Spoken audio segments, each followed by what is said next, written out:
Citizens for Balanced Use believes that education and participation are the only ways to stop government overreach. In this video, Executive Director Carrie White discusses the 2012 Forest Planning Rule and how it works.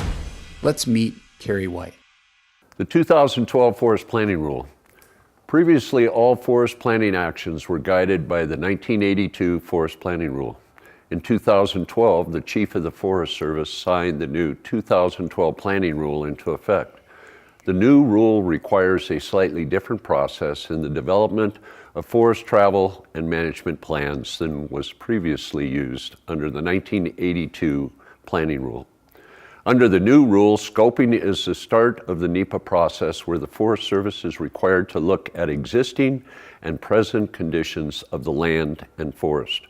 They must review local plans and look at the social and economic conditions of the planning area.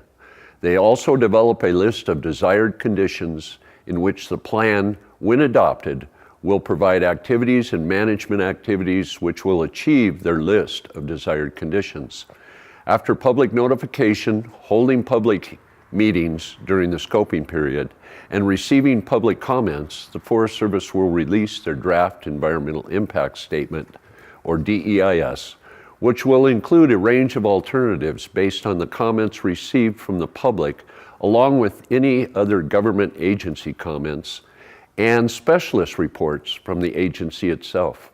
The range of alternatives must include a no-action alternative, along with a number of other alternatives which represent a range of actions that could be selected. The Forest Service may select a preferred alternative in the draft Environmental Impact Statement. After publication of the release of the DEIS, the Forest Service will accept comments on the draft plan and the alternatives.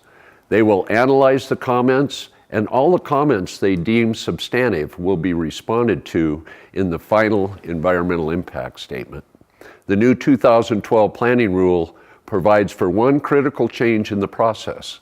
The Forest Service will release what is called a pre-decisional final Environmental Impact Statement. Once the FEIS is released, the public that commented during the scoping period or on the DEIS will have 45 days to object to the document.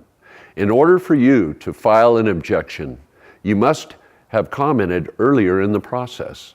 Objections must be based on an earlier comment you provided in the Forest Service to the Forest Service on the plan. Objectors are provided the opportunity to meet with an objection hearing officer to see if changes can be made to the FEIS, which will satisfy the objector and have the objection withdrawn. The objection officer will respond to all objections and objectors in writing, and then the Forest Service will release the record of decision. If any one person, group, or organization is dissatisfied with the record of decision, they have the opportunity to litigate in federal court. Creating a legacy for future generations takes financial support. Help us keep public lands public.